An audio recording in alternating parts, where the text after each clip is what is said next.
Komponen berikut digunakan untuk inspeksi jamur secara langsung. Inspeksi jamur secara langsung itu langsung aja pakai apa kira-kira? KOH.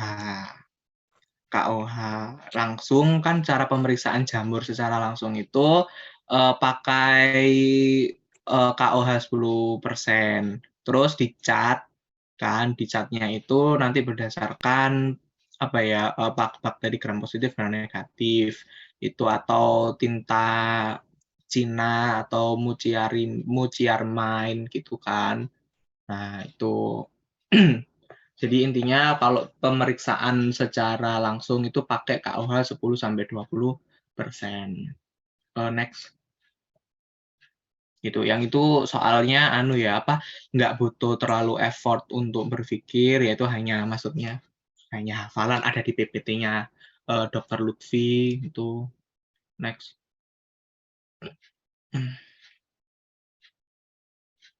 Nah, nomor 3, seseorang dengan defisiensi imun sangat rentan terhadap kandidiasis yang disebabkan oleh jamur Candida albicans, sebab Candida albicans merupakan flora normal mukosa rongga mulut. Nah, kira-kira jawaban kalian apa? Kalau mau jawabnya lewat chat nggak apa-apa kok, Rek. Jawab lewat chat kalau kalian lagi nggak mau on mic gitu, jawab di chat nggak apa-apa.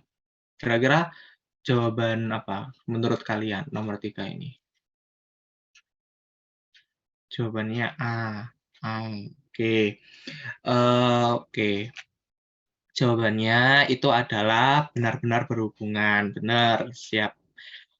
Karena apa? Candida albicans itu kan merupakan flora normal. Flora normal itu apa sih? Flora normal itu ya flora normal adalah mikroorganisme yang memang hidupnya itu di dalam tubuh manusia, bukan flora atau mikroorganisme patogen. Jadi bedakan antara flora atau mikroba patogen dan mikroba normal atau komensal. Lah, mikroba komensal itu tergantung hidupnya di mana dulu. Kalau di rongga mulut itu banyak. Kalau jamur contohnya Candida albicans. Kalau bakteri contohnya Streptococcus mutan yang untuk penyebab karies gitu-gitu kan.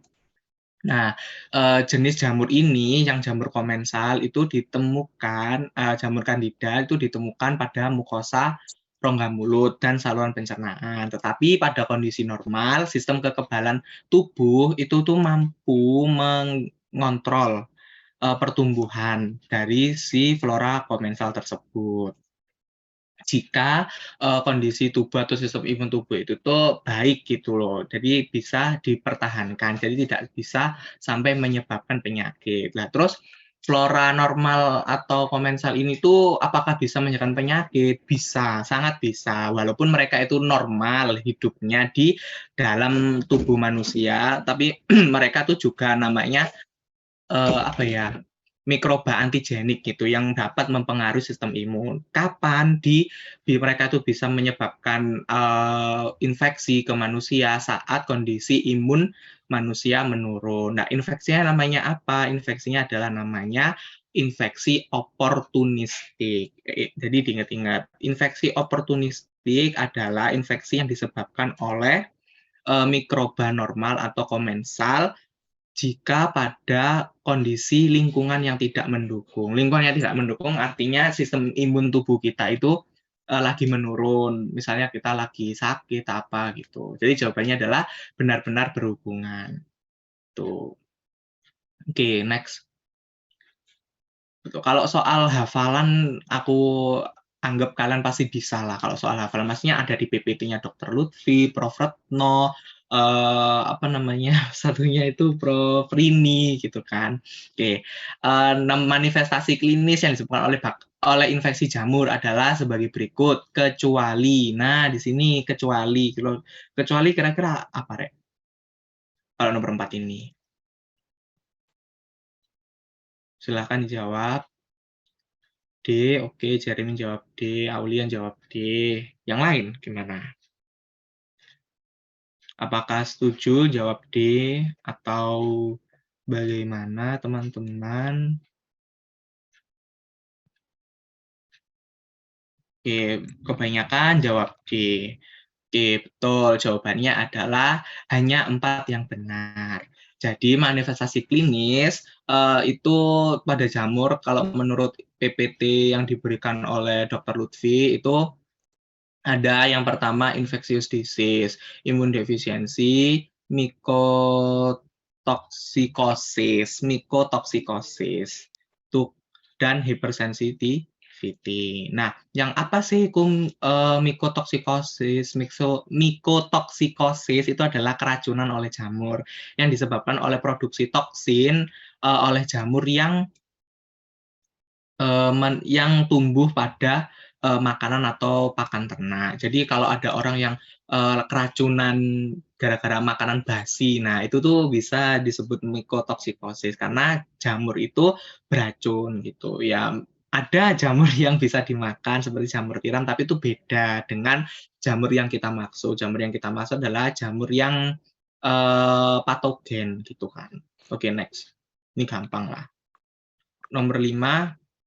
Nah, Tinea capitis. Tinea capitis merupakan infeksi yang disebabkan oleh jamur dengan manifestasi klinis berupa 1 karion, 2 black dot, 3 grey patch, 4 not above.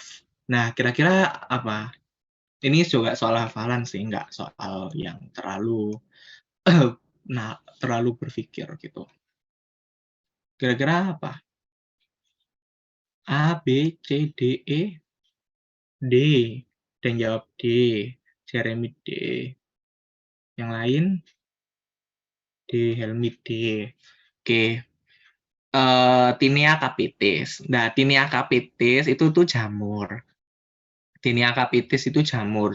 Tinea capitis itu memiliki manifestasi yang bervariasi. Nah, manifestasinya itu tuh bisa dalam bentuk non radang dan radang. Silahkan next. Next. Nah, itu Tinea capitis. Nah, ini aku ambil dari PPT-ku semester 4 ini tentang materi ilmu penyakit kulit dan kelamin. Nah, itu Tinea capitis itu adalah infeksi pada dermatofit. Derma itu kulit, tofit itu pada kulit. Nah, yaitu kulit dan rambut, kepala, alis, bulu mata. Itu biasanya pada daerah situ. Terus umumnya terjadi pada anak-anak usia 3 sampai 14 tahun. Penyebabnya itu paling umum adalah Microsporum sp dan Trichofiton sp. Terdapat beberapa bentuk, yaitu bentuk non-radang. Non-radang itu maksudnya dia tuh tidak menyebabkan inflamasi, tidak sampai berdarah, pokoknya biasa gitu kan. Nah, kalau bentuk radang itu sudah menyebabkan inflamasi atau istilahnya kalau orang Jawa itu borok. Nah, menjadi borok gitu kan. Nah, 2 bentuk infeksi tersebut itu ada infeksi ektotri dan endotri. Nah, yang ektotri itu ada gripets. Gripets itu yang bisa dilihat yang sebelah, yang rambut. Nah, itu gripets itu adalah kebotakan setempat dan ditutupi squama. Jadi, dia itu tuh botak, jadi kan kelihatan tuh yang putih-putih, yang ada zona putih yaitu itu adalah squama. Jadi dia itu botak, tetapi botaknya tuh enggak botak, beneran botak gitu, tapi botaknya gara-gara ada squama. Nah, squama itu kayak sisik-sisik gitu, Rek. Itu adalah gripet. Terus bentuk carrion. Bentuk carrion itu lebih ke inflamasi. Nah, itu seperti yang di bawahnya gripet, bentukannya kayak gitu, lebih ke inflamasi, bengkak, basah, dan nanah. Itu adalah carrion. Terus black dot. Black dot itu ditandai dengan titik hitam, rambut yang patah sehingga menyisakan kutikula rambut yang patah. Kutikula rambut itu apa ya? Dasarnya rambut gitu loh. Akarnya rambut gampangannya gitu. Nah, itu dieling-eling kalau Tinea capitis. Tinea itu ada banyak ya, Rek. Ada namanya Tinea capitis, Tinea cruris. Nah, biasanya Tinea cruris itu ini kan di area kepala ya Tinea capitis. Kalau Tinea cruris itu berarti di daerah kaki bisa atau di daerah ini selangkangan. Jadi jadi dia itu menginfeksinya itu dari daerah selangkangan, lipatan paha dan panggul itu sampai ke kaki, terutama ya pada banyak itu yang di daerah selangkangan. Karena apa? Kalau tinea cruris itu karena dia itu memakai celana yang terlalu ketat, itu bisa. Terus dia tidak menjaga kebersihan alat reproduksinya secara benar dan baik. Terus tidak pernah apa ya, jarang mandi itu juga bisa. Itu jadinya banyak sih tinea cruris itu. Jadi itu jamur-jamur yang biasanya orang-orang sering alami gitu. Itu sih. Next, nomor 6. Nah, manakah dari pernyataan berikut ini yang benar? Nah, ini kalau dibilang susah sih enggak, karena ini kan sederhana, tapi ini menjebak gitu. Kira-kira jawabannya kalian apa?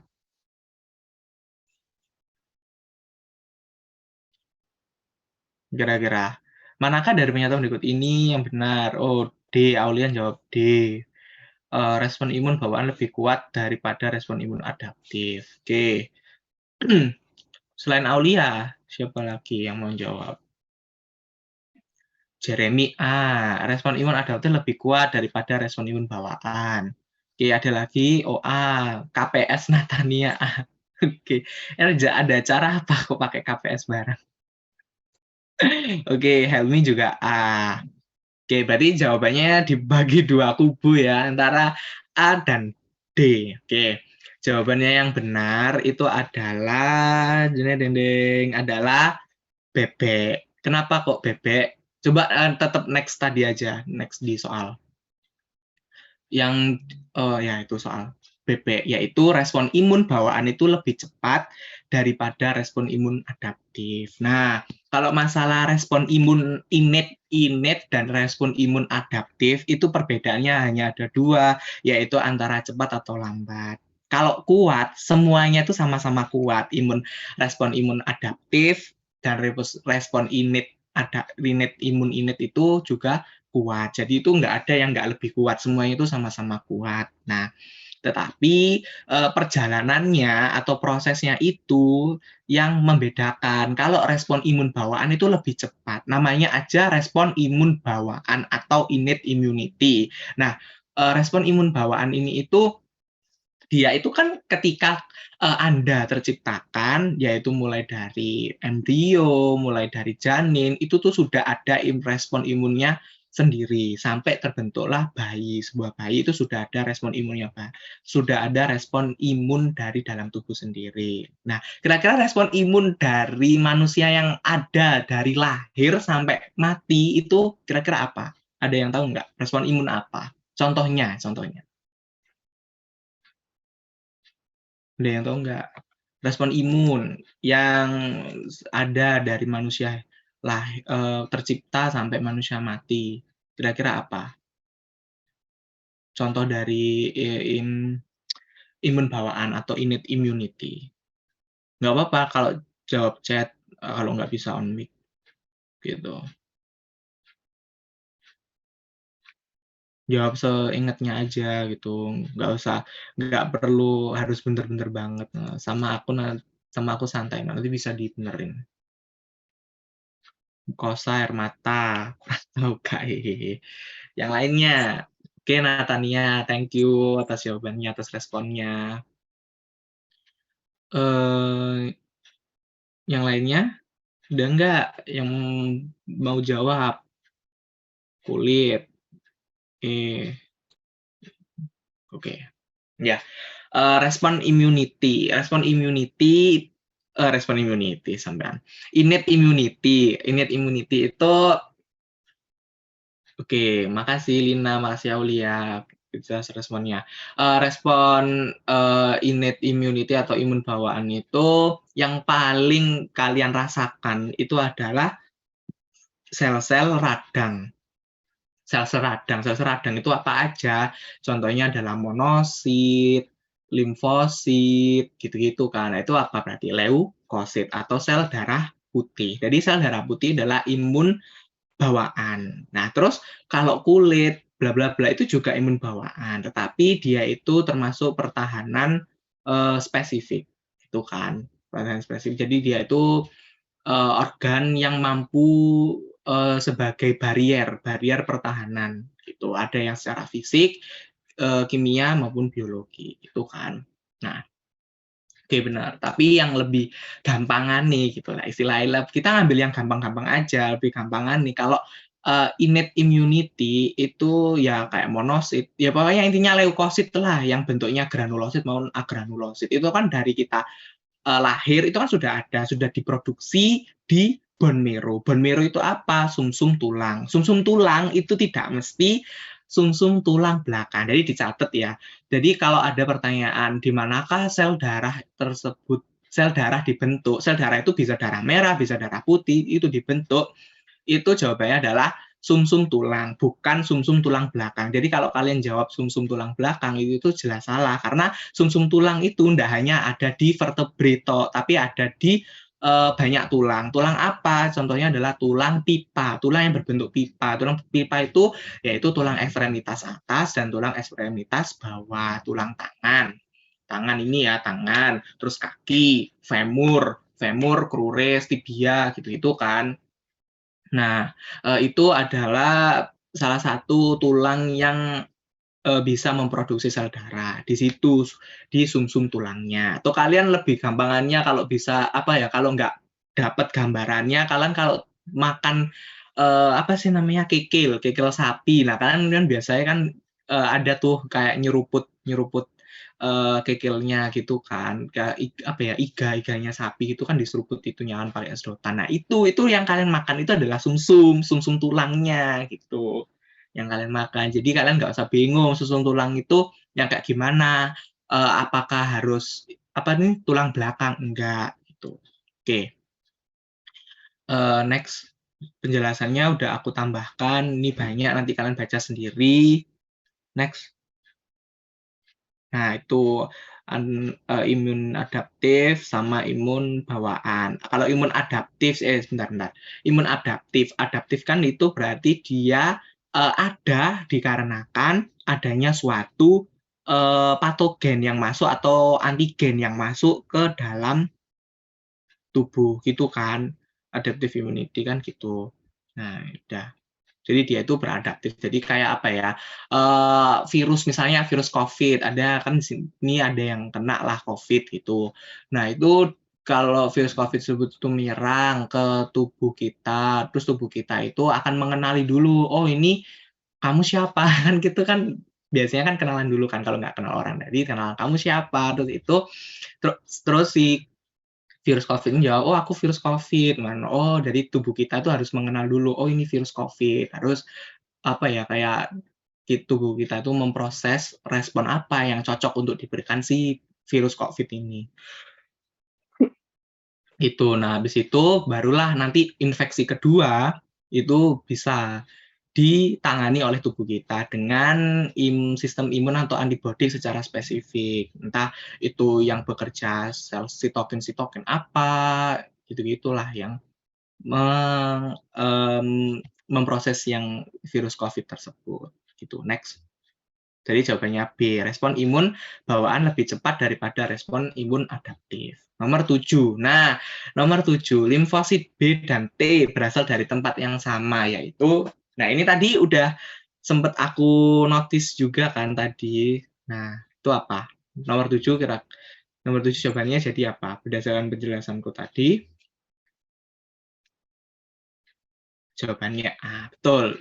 Wih, Jeremy ini mantap. Udah belajar ya Jeremy. Oke. Jadi jawabannya adalah A, bone marrow atau sumsum tulang. Next.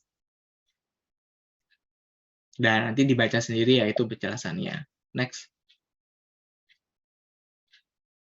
Nah, sekarang adalah imunoglobulin. Imunoglobulin pertama yang aktif pada fase akut. Nah, aku mau tanya dulu, fase akut. Kira-kira fase akut itu fase yang seperti apa? Fase akut. Fase akut adalah fase yang apa? Jalannya itu apa? Kalau kalian kan pasti pernah ikut dentition kan? Dentition kan ono dentist di repertoirnya. Nah, cepat tuh.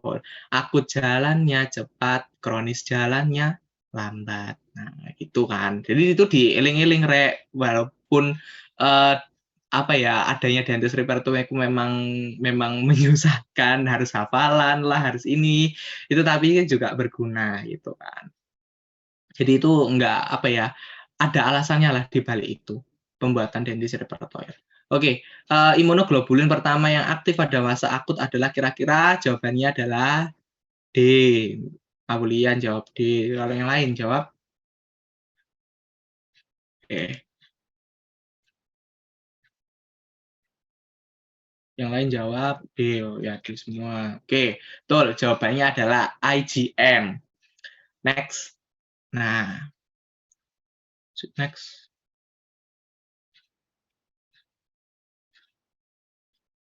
Nah, IgM. Kenapa sih kok IgM itu mampu apa ya? Mampu menganukan fase akut. Nah, karena IgM itu mempunyai 5 tangan. Nah, mempunyai 5 tangan atau biasanya kita sebut adalah pentamer, itu kan. Nah,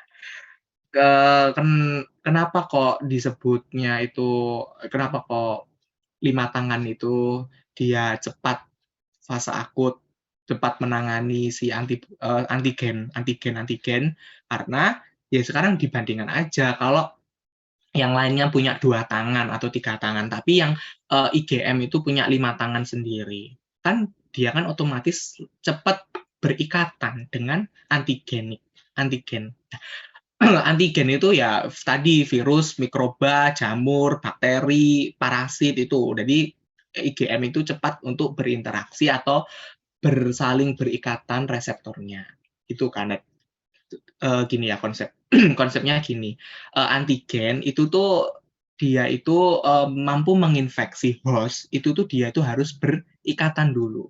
Reseptor di antigennya itu harus berikatan dengan reseptor pada tubuh kita. Reseptor pada tubuh kita adalah reseptor, apa ya jenenge antibody. Baru tubuh kita tuh mengenali, oh ini adalah antigen yang harus dibasmi. Gitu. Jadi IgM itu adalah perlindungan pertama, intinya gitu. Yang melindungi pertama adalah IgM karena dia mempunyai pentamer.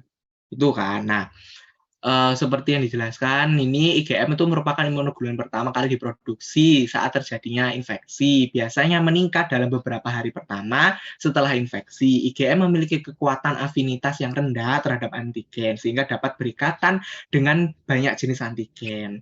IgM juga memiliki kemampuan untuk mengaktifkan sistem komplement yang dapat membantu penghancuran patogen. Setelah beberapa minggu, produksi IgM akan mulai menurun dan kemudian diikuti oleh produksi IgG, imunoglobulin G, yang lebih spesifik dan memiliki kekuatan afinitas yang lebih tinggi terhadap antigen. Itu afinitas yang lebih tinggi itu maksudnya dia itu kekuatan IgG itu tuh lebih besar gitu loh daripada si IgM gitu. Oke, next. Nah, nomor 9. Masih dalam imunoglobulin. Imunoglobulin yang memiliki struktur dimer. Nah, tadi itu kan aku nyebutinnya pentamer. IgM pentamer. Pentamer berarti 5 tangan. Nah, sekarang 2 tangan. Nah, kira-kira yang mempunyai 2 tangan itu yang IG apa? IgA, M, G, E, atau D? Yang mempunyai 2 tangan. Kira-kira. Ini di PPT-nya Prof. Retno ada loh. GG. GG kah? Aulian jawab GG. Oke, yang lain yang jawab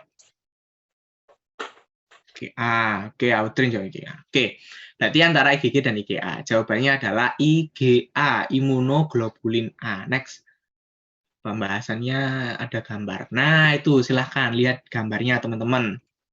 Nah, monomer satu tangan itu hanya ada IgD, IgE, dan IgG.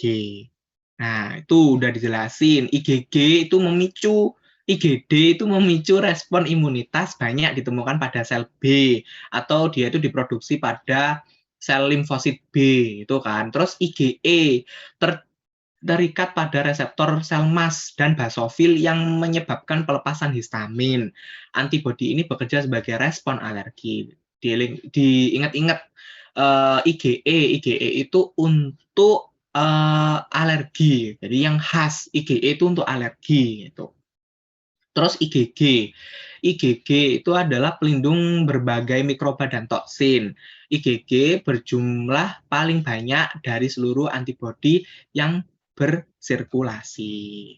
Nah, terus yang dimer itu apa? IgA. Nah, dimer itu hanya satu, yaitu dimiliki oleh IgA. IgA itu fungsinya sama kayak imunoglobulin yang lainnya, yaitu melawan mikroorganisme. Terdapat banyak tempat, salah satunya adalah keringat, air ludah, ASI, serta air mata. Wah, berarti Tuhan itu menciptakan air mata, menciptakan keringat, itu tuh nggak hanya sekedar menciptakan tok gitu, tapi Tuhan itu juga menyertai mereka dengan kekuatan. Kekuatan apa? Kekuatan untuk melawan antigen-antigen yang ada di lingkungan seperti bakteri, parasit, virus gitu-gitu. Lah, ASI ini tuh terutama adalah ASI pertama bayi. ASI pertama bayi itu namanya adalah kolostrum. Kolostrum, dieling-eling. Kolostrum IgA. Terus air mata. Air mata itu selain IgA, dia itu juga mengandung enzim lisozim. Enzim lisozim yang membantu untuk melisiskan antigen-antigen tersebut. Air ludah atau saliva. Saliva itu ternyata juga ini loh, mengandung IgA. Sebenarnya saliva ini banyak sih, nggak hanya mengandung IgA, tapi juga mengandung antivirus, mengandung antibakteri gitu. Nanti kalian di semester 3 ada biologi oral, teori, nah itu nanti kalian belajar tentang saliva itu komposisinya apa dan fungsi-fungsinya gitu. Terus IgM, ya IgM pentamer. Udah tadi dia jelaskan. Next, nomor 10. Nomor 10 ini sama, yaitu imunoglobulin yang berperan dalam kekebalan terhadap alergi. Nah, kalau alergi ini berarti apa? IgE, imunoglobulin E. Next, nomor 11. Nah, yang tidak termasuk dalam sistem kekebalan non-spesifik. Nah, non-spesifik itu berarti apa? Non-spesifik, sorry. Non-spesifik itu eh, non-spesifik itu berarti termasuk apa, Rek? Non-spesifik. Innate kah atau innate immunity apa adaptive immunity?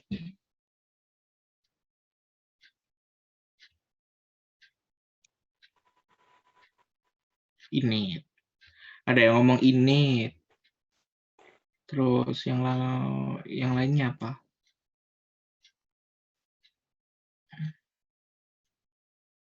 Non-spesifik. Non-spesifik itu adalah ya innate.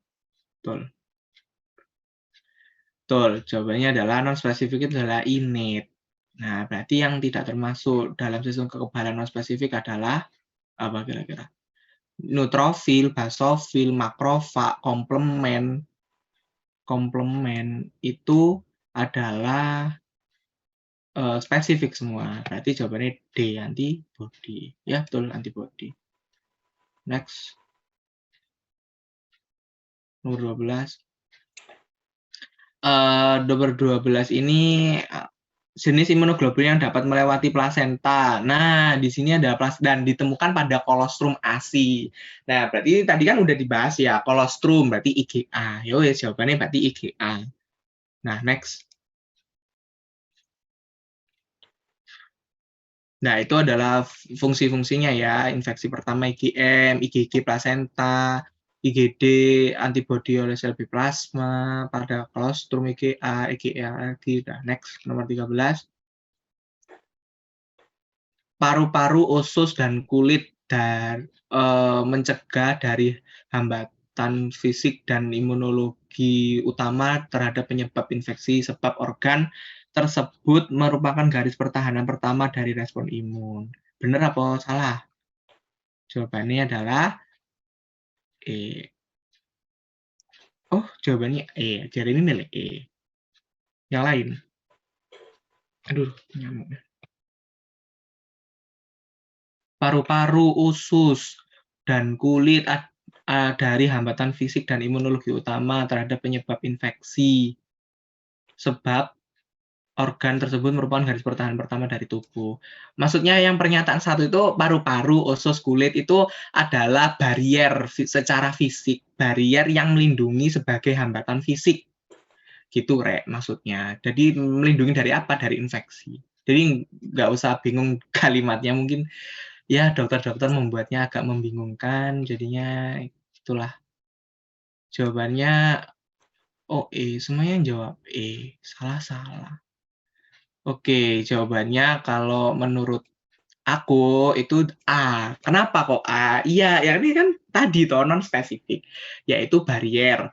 Barrier itu paru-paru, usus, kulit itu tuh adalah barrier pertahanan tubuh. Mereka mempunyai fungsi pertahanannya masing-masing. Nah, fungsi pertahanan masing-masing itu dilihat. Ada aku tulis. Paru-paru memiliki sistem pertahanan lokal yang melibatkan mukus dan silia yang membantu mengeluarkan benda asing dan patogen dari paru-paru. Selain itu, paru-paru juga memiliki sel imun seperti makrofag dan sel dendritik yang dapat mengenali dan menghancurkan patogen. Kemudian usus itu memiliki lapisan mukosa juga, lapisan mukosa yang menutupi permukaannya dan menghasilkan lendir untuk membantu melindungi dari infeksi menginfeksi sel-sel imun seperti sel-sel limfoid dan makrofag juga hadir di dalam usus. Terus kulit itu memiliki lapisan epidermis yang padat dan berkeratin serta kelenjar minyak atau sebum, kelenjar keringat, sebasea yang membantu menjaga kelembapan dan keseimbangan pH kulit. pH kulit juga memiliki sel-sel imun seperti Langerhans yang dapat mengenali. Oh, ini sel Langerhans ini nanti kalian di semester 3 akan dijelaskan lebih sel Langerhans itu adalah sel datia, sel raksasa atau giant nucleotide cell. Nah, sel raksasa, sel datia, ada Langerhans, ada Ritz-Steinberg, ada benda asing. Tuh, nanti tapi sekarang nggak usah. Jawabannya adalah benar-benar berhubungan. Next, nomor 14. Mungkin sampai 16.30 ya. Nomor 14 itu sistem kekebalan bawaan ada sejak lahir sebab monosit adalah sel imunokompeten dalam sistem kekebalan bawaan. Jawabannya berarti apa? Benar-benar tidak berhubungan, itu Jeremy jawab. Yang lain gimana?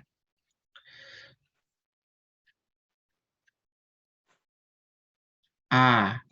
Aulian jawab A. Oke. Ada yang jawab tadi Jeremy jawab apa? Lupa. Oh B, Jeremy jawab B. Aulian jawab A.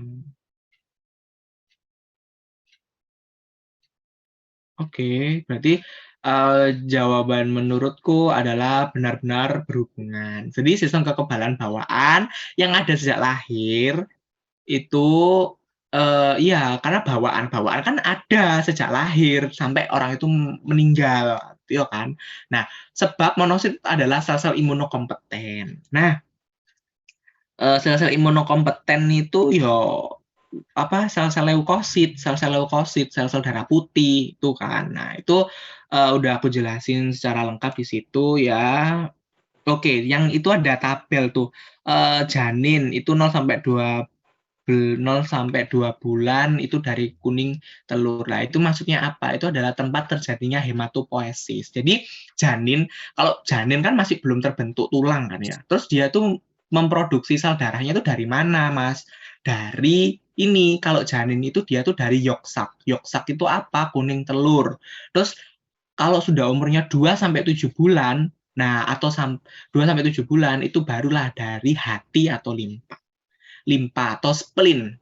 Nah, terus 5 sampai 9 bulan itu baru sumsum tulang. Nah, misal kalau kita itu terjadi kerusakan kanker tulang pada sumsum tulang kita. Kan berarti kan sumsum tulang kita nggak bisa dibuat untuk produksi sel darah kan, sel darah merah maupun sel darah putih. Nah, terus sel darah nanti akan diproduksi di mana dong? Nah, jawabannya itu kembali lagi ke spek ke spek ke spek bawaan. Spek bawaan maksudnya spek pertama yaitu ke janin. Nah, janin pada usia 2 sampai 7 bulan. Yo nggak bisa kembali ke yoksa kuning telur, masa orang yang sudah lahir kembali lagi ke kuning telur kan ya nggak bisa kan.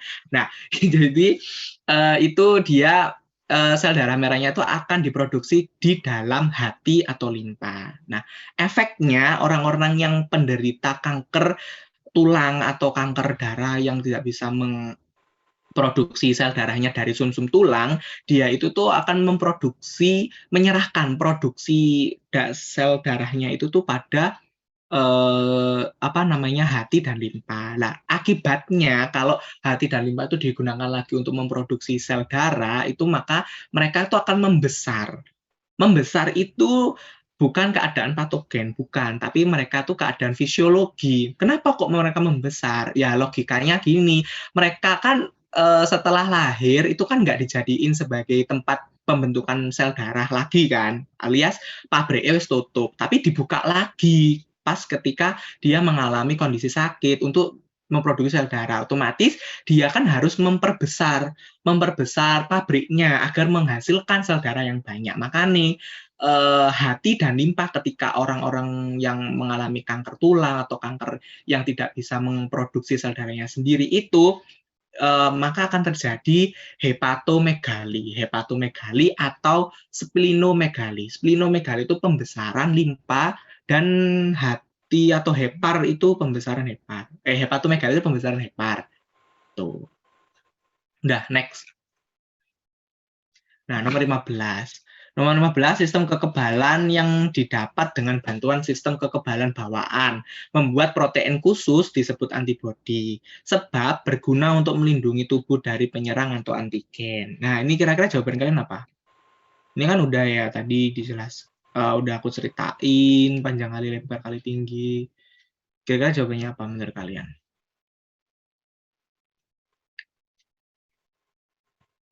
Next, jawabannya apa? A.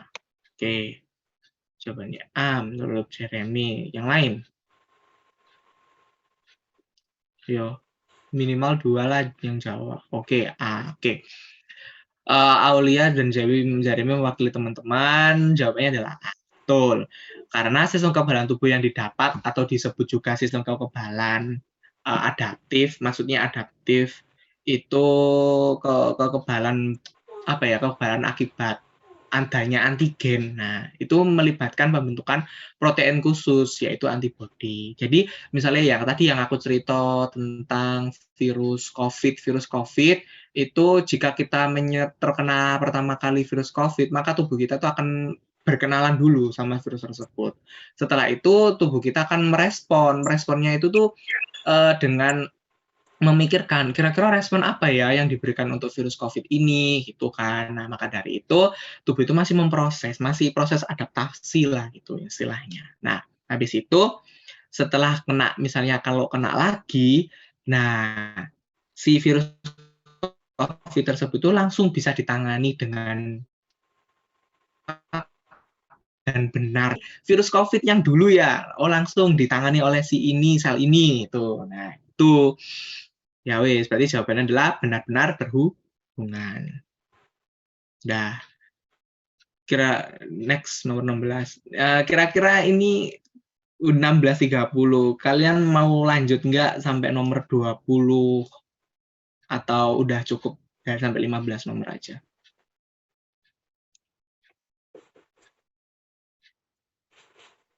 Lanjut Kak, Natania lanjut. Yang lain gimana? Karena aku harus ini ya, mempertimbangkan banyak suara.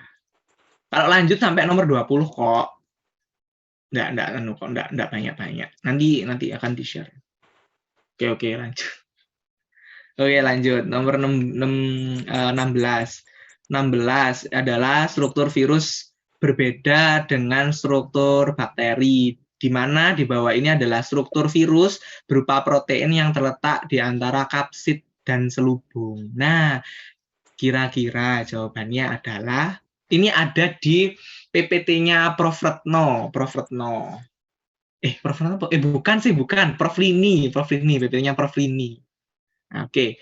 Oh, jawabannya envelope untuk Jeremy. Kalau yang lain?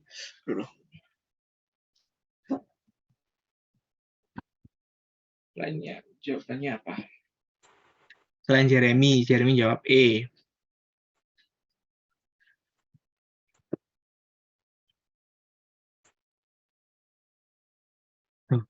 Gak ada lagi. Setuju pada jawabannya Jeremy E. Oke. Oh, ada yang jawab D, Sonia. Oke. Ya, jawabannya bener yang Sonia. Oke.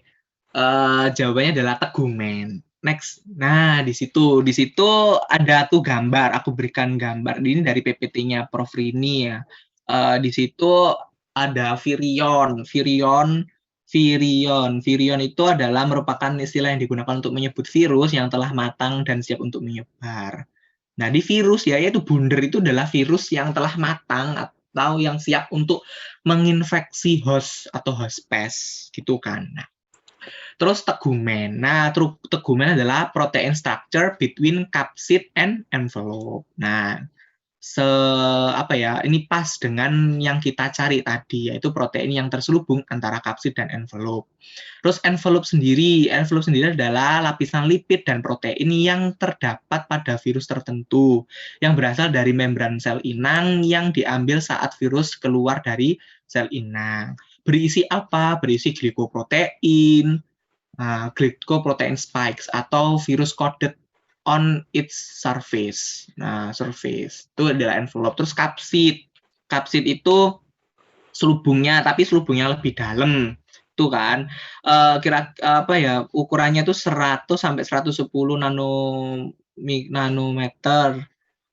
Nanomikro ya, nanometer in diameter has 162 kapsomer. Wow, banyak sekali itu kapsomer. Jadi isi dari kapsid itu adalah ada kapsomer namanya. Nah, itu udah. Next. Nanti dibaca lagi. Nomor 17. 17 ini itu virus di bawah ini adalah virus RNA yang memiliki selubung, yaitu, nah ini next saja deh. Ini hafalan banget. Next. Nah, itu silakan dilihat ya. Di situ ada virus yang mengandung DNA tok. Itu ada namanya DNA itu maksudnya ada yang DNA double stranded. Nah, kalian pasti kan belajar biokimia double stranded, single stranded. Double stranded itu berarti dia itu memiliki dua untai atau untainya ganda. Single stranded itu dia hanya memiliki satu untai tok. Nah, kalau secara envelope itu dia maksudnya apa ya? Kan virus kan ada yang mempunyai envelope, ada yang enggak. Nah, kalau virus yang mempunyai envelope dan mempunyai DNA double stranded itu ada namanya hepatnavirus, terus herpes virus, terus poxvirus. Nah, terus yang unenvelope tapi dia unenvelope yang mempunyai double stranded itu adenovirus, papillomavirus, poliomavirus gitu. Nah, terus yang RNA yang kita cari itu berarti yang tadi yang ada di soal kan tadi kan adanya coronavirus, flavivirus, togavirus dan picomavirus. Lah, di situ ada tuh picomavirus yang plus RNA, terus ada lagi yang envelope coronavirus, terus flavivirus, terus togavirus. Nah, itu ada semua kan ternyata. Ya udah pilih itu. Ya intinya ini hafalan bahkan ini sih, ini ada kok di PPT-nya Prof Rini tentang virus. Nomor 18 next. Proses replikasi virus dibebankan menjadi dua tahap, yaitu early phase dan late phase. Proses yang terjadi pada early phase itu berarti proses pertama. Kalau late phase itu berarti proses kedua. Jadi setelah early phase terjadi late phase. Kira-kira jawabannya apa, Rek? Kira-kira attachment, penetration, uncoating, or macromolecular synthesis. Oh, jawabannya A. Oke, semuanya sepakat A ya. Oke, next. Jawabannya adalah A. Nah, itu lihat gambar. Mari kita lihat gambar. Di situ early phase itu ada attachment, penetration, and uncoating. Jadi early phase itu ketika virus tersebut itu melayang-layang di udara, terus virus tersebut itu menempel. Nah, menempel pada host, terus dia apa? Attachment menempel. Nah, habis menempel, dia apa? Dia itu melakukan penetrasi. Penetrasi yang menyebabkan apa ini isi dari virus, entah virus tersebut isinya RNA atau DNA. Oh ya, diingat-ingat juga virus itu hanya mampu berisi salah satu tok, bisa DNA ataupun RNA. Jadi virus nggak iso berisinya itu dua, DNA RNA nggak iso. Virus itu hanya salah satu, DNA atau RNA. Maka dari itu uh, kalian pasti pernah lah krungu atau dengar gitu, oh vaksin ini diambil dari RNA virus, oh vaksin ini dari DNA virus, ya karena memang virus tersebut itu ciri khasnya itu dia tuh hanya terdiri dari DNA atau RNA virus gitu.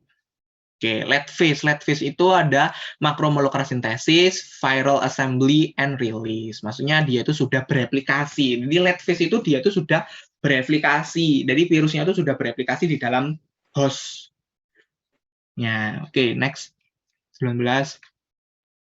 Pada patogenesis virus, terdapat virus yang menginfeksi lambat. Virus ini memiliki periode inkubasi yang panjang setelah bulan hingga tahun. Maksudnya hingga setelah bulanan hingga tahunan virus tersebut itu akan menyebabkan progressive infection.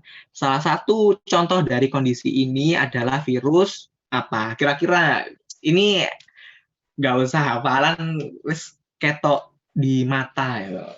Nah, jawabannya D. Ya, betul. Jawabannya adalah HIV. Nah, tapi lo ada tapinya, asal kalian kalau kalian nanti tambah semester 3 semester 4 itu nanti akan belajar tentang penyakit infeksi, tentang virus gitu-gitu atau inflamasi. Nah, itu ternyata HIV virus itu dia itu tuh tidak selamanya dia itu masa inkubasinya tuh lama. Kan sering kita dengar masa inkubasi virus itu 5 tahun, nah, ada atau bertahun-tahun gitu kan. Nah, itu nggak selamanya ternyata. HIV virus itu tuh selama 5 sampai 5 tahun, gitu. Harus 5 tahun inkubasinya tuh enggak.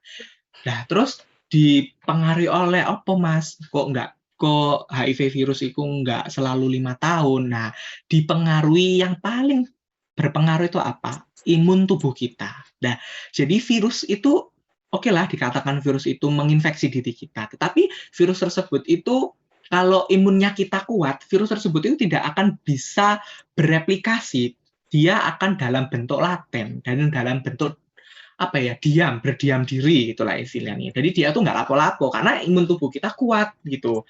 Nah, maka dari itu HIV virus itu akan anunya itu lama gitu. Tapi kalau cepat, nah kalau HIV-nya masa inkubasinya cepat, berarti imun kita itu lemah. Imun kita lemah. Jadi sehingga virus tersebut itu ketika menginfeksi dia itu akan langsung bereplikasi banyak. Nah, logikanya di situ.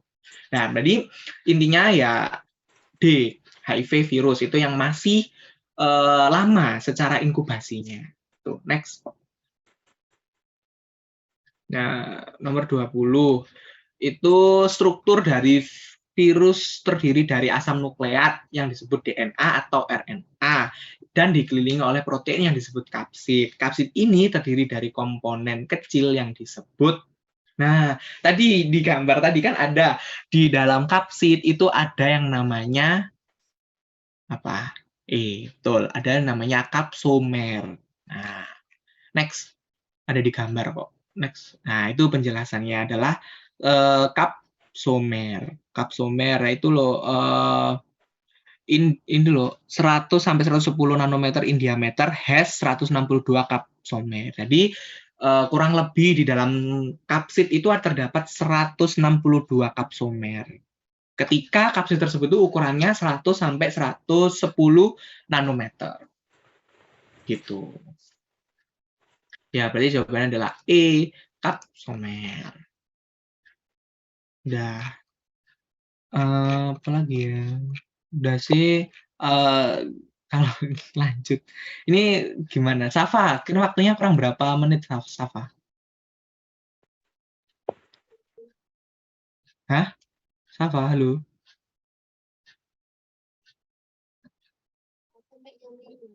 Sampai jam? Sampai jam berapa? Sorry? Jam 5. Oh, sampai jam 5. Oh, ya berarti masih lanjut lah. Oke. Masih lanjut. Oke, next. Misalnya jam 5.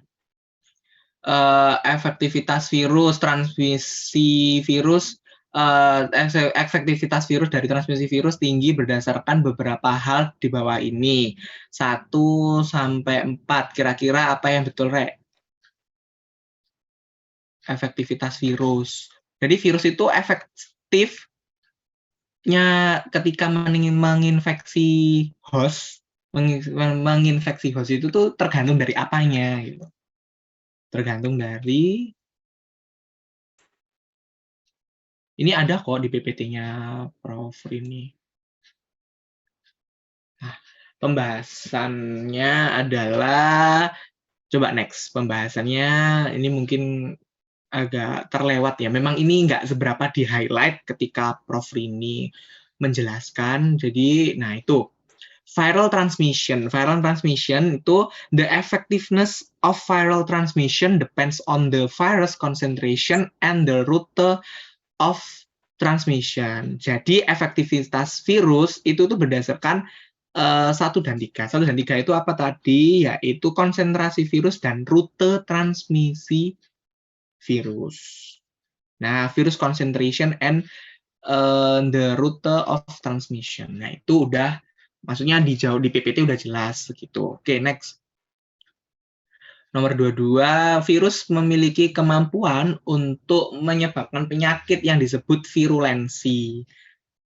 Nah, kira-kira yang termasuk virulensi itu apa? Sebelumnya virulensi. Virulensi itu apa sih? Virulensi itu adalah kemampuan virus itu untuk menyebabkan penyakit. Nah, sebenarnya apa ya? Aku mau tanya.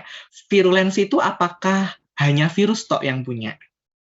Yang lain punya apa enggak? Gimana menurut kalian? Jadi virulensi itu yang punya itu hanya virus tok atau yang lain juga punya? Kira-kira gimana menurut kalian? Punya, ini punya. Semua Kak, oke punya. Ya, jadi virulensi itu tuh semua antigenik. Antigenik ya tadi jamur, virus, bakteri, parasit itu semua punya virulensinya masing-masing. Tetapi kemampuannya berbeda-beda sesuai dengan genusnya. Ya, virulensi virus yang kayak apa, virulensi jamur yang kayak apa, itu kan beda. Nah, yang ditanyain ini adalah virulensi dari virus. Nah, virulensi dari virus itu kira-kira jawabannya apa? Dari antara 1, 2, 3, 4. Jawabannya adalah E, semua benar. Natania jawab E, yang lain jawab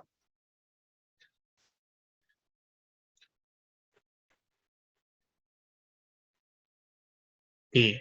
Ya mungkin diwakili Natania, jawabannya adalah E. Coba next. Pembahasannya itu aku dari PPT juga. Virulensi, jadi kemampuan virus untuk menyebabkan penyakit itu disebutkan virulensi. Virulensi itu ditentukan oleh keberadaan reseptor atau protein yang memudahkan virus untuk melekat. Kemampuan virus untuk menginfeksi sel, kecepatan replikasi virus dalam sel host, terus kemampuan sel inang menahan serangan virus atau imunitas. Itu next. Itu udah jelas ya. Nah, sekarang nomor 23. 23 itu CD4 count. Pada penderita HIV bisa jatuh hingga kurang dari 200 sel per milimeter kubik.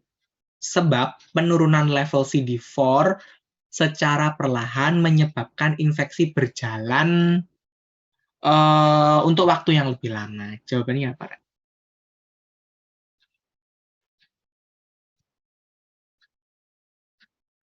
kira-kira menurut kalian?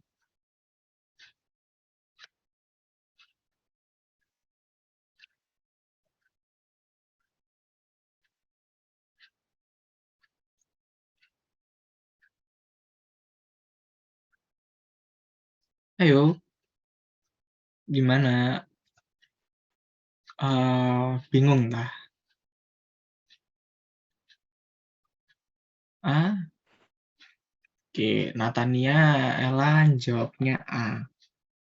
Yang lain, apakah setuju dengan jawabannya Natania?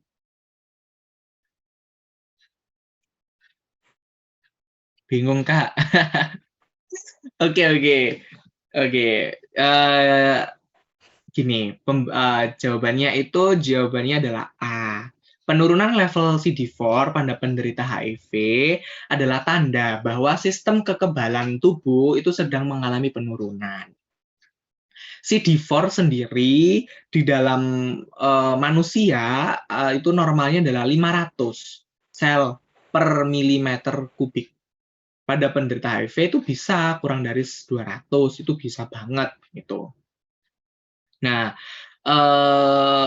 CD4 itu apa sih? CD4 adalah sel-sel T helper yang berperan dalam membantu sistem kekebalan tubuh untuk melawan infeksi. Ketika level CD4 turun, sistem kekebalan tubuh itu menjadi lebih lemah dan tidak dapat melawan infeksi dengan efektif. Infeksi dapat berlangsung untuk waktu yang lebih lama dan menjadi lebih berat, menyebabkan penderita HIV lebih rentan terhadap terhadap infeksi oportunistik. Oleh karena itu, pernyataan CD4 count pada penderita HIV itu bisa jatuh hingga kurang 200 karena penurunan level CD4 secara perlahan menyebabkan infeksi berjalan untuk waktu yang lebih lama, itu adalah benar-benar berhubungan. Jadi intinya indikator atau parameter tes HIV itu adalah yang diukur adalah CD4-nya. HIV sama AIDS itu beda ya. HIV itu adalah virusnya. Nah, kalau AIDS itu adalah kondisi parah. Jadi kondisi parah dari HIV itu dinamakan AIDS. Nah, ketika orang tersebut itu ingin sebelum menikah biasanya ya dilakukan tes HIV. Sebelum menikah dilakukan tes HIV. Tes tersebut itu menggunakan indikator CD4. Kalau CD4 orang tersebut itu kuranglah dari 500, ya berarti bisalah diindikasikan orang tersebut terkena HIV. Tetapi orang yang terkena HIV tidak selalu dia itu bermanifestasi secara klinis. Maksudnya nggak selalu orang itu sakit. Bisa aja orang itu terinfeksi HIV tetapi orang itu sehat gitu ya. Itu berarti kan virusnya itu tuh masih tahap replikasi itu sampai, jadi virus tersebut masih belum sampai ke tahap menimbulkan atau memunculkan manifestasi klinisnya gitu. Jadi jawabannya adalah benar-benar berhubungan yang tadi. Oke, next 24. Inflamasi pada infeksi akibat virus COVID-19 bisa terjadi 2 kali, yaitu respon inflamasi primer dan respon inflamasi sekunder. Sebab pada inflamasi tidak ada aktivitas dari komplement sistem yang bisa menyebabkan kematian sel. Yang bisa menyebabkan kematian sel. Jawabannya kira-kira apa? Nomor 24. Ada yang tahu?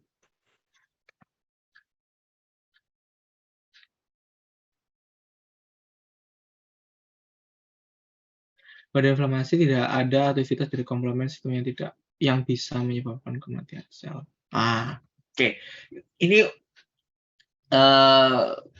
kalau menurutku sih udah jelas ya, soalnya di sini tuh yang inflamasi COVID-19 itu bisa terjadi lebih dari satu. Jadi inflamasi pada infeksi akibat COVID-19 itu dapat terjadi lebih dari satu kali, yaitu respon inflamasi primer dan respon inflamasi sekunder. Namun alasan yang diberikan itu nggak benar. Maksudnya apa? Pada inflamasi kan ada respon tuh. Nah, respon dari inflamasi itu adalah aktivasi dari komplement sistem atau sistem komplement dapat terjadi dan dapat memicu kematian sel. Oleh karena itu, pernyataan yang benar adalah inflamasi pada infeksi akibat virus COVID-19 itu terjadinya 2 kali, yaitu secara primer dan sekunder. Sebab pada inflamasi aktivitas dari komplement sistem itu dapat memicu kematian sel. Gitu. Bisa menyebabkan, jawabannya adalah benar, salah. Gitu. Kematian sel ini maksudnya sel ini ya, sel antigennya, jadi virusnya, sel yang virusnya gitu. Oh, ya sama itu juga ya, aku belum nganuin juga. Virus itu virus adalah disebut makhluk hidup dan tak hidup. Jadi adalah 2 persepsi. Ada yang menyebutkan virus itu makhluk hidup, ada yang menyebutkan virus itu makhluk yang tak hidup. Kenapa kok bisa dua-duanya? Makhluk hidup ya memang virus itu kalau secara hidup bisa dilihat karena virus tersebut mampu bereplikasi, mampu berkembang biak. Berarti kan dia kan ada tanda-tanda kehidupan. Tapi kalau nggak hidup, tak hidup itu dalam arti virus kan itu dia membutuhkan host space, membutuhkan inang. Lah, berarti kalau virus itu tidak ada inang atau dalam keadaan bebas di alam, virus tersebut itu akan jauh lebih rentan untuk mengalami kematian.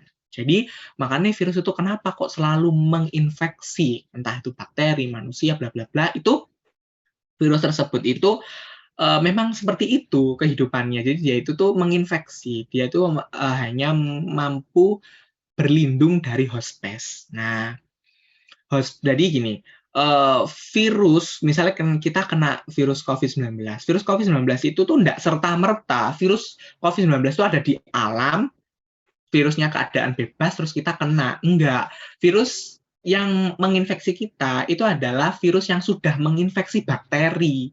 Virus yang sudah menginfeksi bakteri, sehingga bakteri itu menempel pada permukaan-permukaan benda yang ada di sekitar kita, atau menempel pada makanan, itu. Nah, maka dari itu bisalah masuk dari itu semua, jika kita nggak memerhatikan kebersihan, masuklah ke dalam tubuh kita, sehingga dapat menginfeksi di dalam tubuh kita dan bereplikasi, terus kita dalam keadaan bersin itu kan dropletnya itu banyak sekali mengandung mikroba.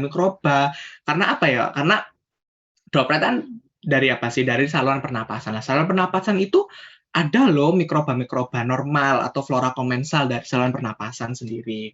Nah, apalagi kalau ada virus COVID-19, nah itu yang lebih bahaya lagi jika droplet kita itu mengandung virus COVID-19 tersebut. Maka dari itu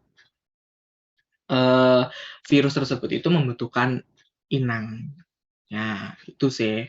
Jadi itu sebenarnya konsep dari SMP, SMA itu sudah diberikan sama pada pelajaran biologi. Jadi kalian ingat-ingat lagi lah itu konsep virus itu seperti apa gitu. Dan ini di kuliah nanti diperdalam. Oke, nomor 25. Mungkin terakhir ya, nomor 25. Cairan tubuh yang paling sedikit mengandung HIV, virus HIV itu apa kira-kira? Ayo ini gampang ini. Kalau kalian teliti bacanya itu gampang. Kira-kira apa, Ren?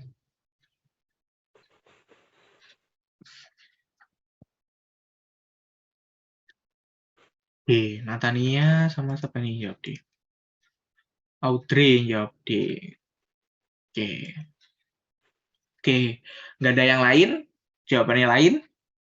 Oke, D. Fix? Oke. Ya, jawabannya adalah D. Saliva. Cairan tubuh yang paling sedikit mengandung virus HIV adalah saliva. HIV tidak mudah menyebar melalui air liur karena konsentrasi virusnya itu sangat rendah di dalam saliva. Meskipun HIV dapat ditemukan dalam air liur, jumlah virusnya itu sangat sedikit, dan tidak cukup untuk menularkan infeksi melalui air liur. Dan air liur itu juga memiliki enzim-enzim yang sebagai antivirus gitu. Nanti kalian carilah di jurnal atau apa gitu, kalau kalian kepo, enzim apa aja sih yang terkandung dalam saliva, kok bisa saliva itu tuh sedikit gitu loh, ada HIV atau ada virus di situ. Kecuali ini ya, virus TBC, Mycobacterium virus gula. Itu sangat banyak gitu loh di saliva, karena dia tuh memang virus yang menyerang pernafasan ya, TBC itu. Jadi dia itu sangat banyak di situ. Nah, itu kita sebagai dokter gigi itu harus aware, harus pandai untuk melindungi diri kita sendiri saat apa? Saat praktek. Dengan apa? Dengan menggunakan universal precaution.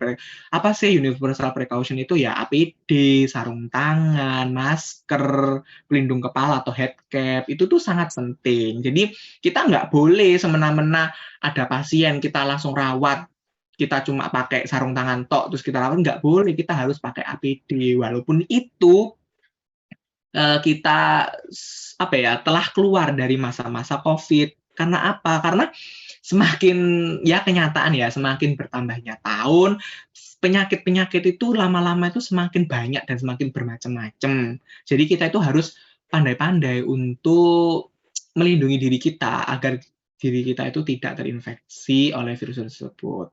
Ada salah satu cerita, ya ini mungkin sama Prof. Retno diceritakan ya sama kalian, aku nggak tahu. Kalau dulu pas ngajar angkatanku, Prof. Retno Indrawati itu bicara gini, Prof. Retno itu punya murid dulu, terus muridnya sekarang udah jadi dokter gigi. Terus Prof. Retno itu ketemu muridnya itu di RSUA Erlangga. Ternyata muridnya beliau itu yang sekarang sudah jadi dokter gigi, muridnya itu adalah pasien apa? Pasien HIV. Loh, kok bisa dokter tersebut itu terkena HIV? Padahal dokter loh. Lah, ya mungkin dokter tersebut itu ada ceroboh lah dalam melindungi diri, yaitu mungkin dia nggak pakai APD, atau dia mungkin pakai sarung tangan tapi sarung tangannya itu nggak benar makainya, atau dia itu nggak sterilisasi alat-alatnya, ya gitulah, itu banyak. Nah, itu jangan sampai kita itu terinfeksi virus-virus tersebut. Yo, kita rugilah ya. Kita sekolah bertahun-tahun lamanya menjadi dokter, susah-susah, terus ujiannya juga nggak gampang, tapi ujung-ujungnya kita terkena virus dan kita nggak bekerja nggak dapat duit. Nah kan kalau nggak dapat duit lah, yo kita nanti mau makan apa, bekerja apa, kan itulah yang susah. Jadi pekerjaan dokter itu sulit, mudah-mudah sulit, mudah-mudah sulit. Ada mudahnya, ada sulitnya. Tapi insya Allah kita selalu dimudahkan gitulah dalam menempuh pendidikan dokter gigi ini sampai nanti bekerja, dan harus selalu aware terhadap diri sendiri. Itu sih. Oke, mungkin dari itu sih yang bisa aku sampaikan. Ya, apa ada pertanyaan sebelum aku akhiri?